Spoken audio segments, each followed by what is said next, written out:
UAEയുടെ മനോഹാരിത കണ്ട് തെറ്റിദ്ധരിക്കണ്ട, ഞങ്ങളുടെ അകം കരുത്തുറ്റതാണ്. സംഗതിയൊക്കെ കൊള്ളാമല്ലേ? UAEയുടെ അകം കരുത്തുറ്റതാണെന്നാണ് പറയണത്. എന്നാൽ ഞങ്ങളെപ്പോലെ കുറച്ച് മനുഷ്യന്മാർക്ക് തോന്നണതേ ആ അകം കാപട്യം നിറഞ്ഞതാണെന്നാണ്.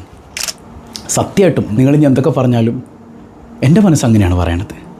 കാരണം എന്താണെന്ന് വെച്ചാലേ, ഇറാനോടൊക്കെ ഈ ഡയലോഗ് അടിക്കുമ്പോഴേ ഈ അമേരിക്കയോടും ഇസ്രായേലിനോടൊന്നും ഇങ്ങനെ പറയാൻ പറ്റുന്നില്ലല്ലോ.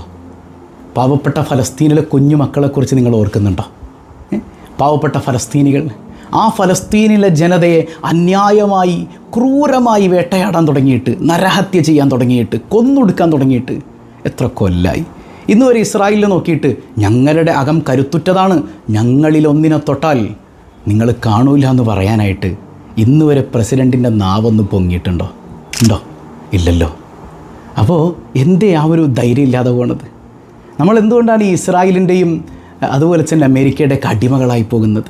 ഇസ്രായേലിലെ പട്ടാളക്കാരെ ഈ ഭക്ഷണത്തിൻ്റെ ചെമ്പൊക്കെ കാണിച്ചിട്ട് പാവപ്പെട്ട ഫലസ്തീനിലെ കുഞ്ഞുങ്ങളെ വിളിക്കുന്നുണ്ട്. വിശന്നൊട്ടിയ വയറുമായിട്ട് ഓടിച്ചെല്ലാണ് ആ ചെമ്പിൻ്റെ അടുത്തേക്ക്. അവിടെ എത്തുമ്പോഴേക്ക് അവരുടെ തോക്കുകൊണ്ട് ആ കുഞ്ഞുമക്കളുടെ ഗുഹ്യസ്ഥാനം നോക്കി വെടിവെച്ച് കൊന്നുകളഞ്ഞ നരാധവന്മാർ. കാമാമിണ്ടാൻ പറ്റും നിങ്ങൾക്ക്? അപ്പോഴൊന്നുമില്ലാത്ത ഉള്ളു ഭയങ്കര ധൈര്യമുള്ളതാണെന്നാണ്. ഇസ്ലാം ഇസ്സത്തല്ലാതായി തോന്നുന്നൊരു നിമിഷമുണ്ടല്ലോ, അതല്ലൻ അള്ളാഹു നമ്മളെ തരം താഴ്ത്തി കളയുമെന്ന് സയ്യിദുന ഉമർ ഇബ്നുൽ ഖത്താബ് റളിയല്ലാഹു അൻഹു.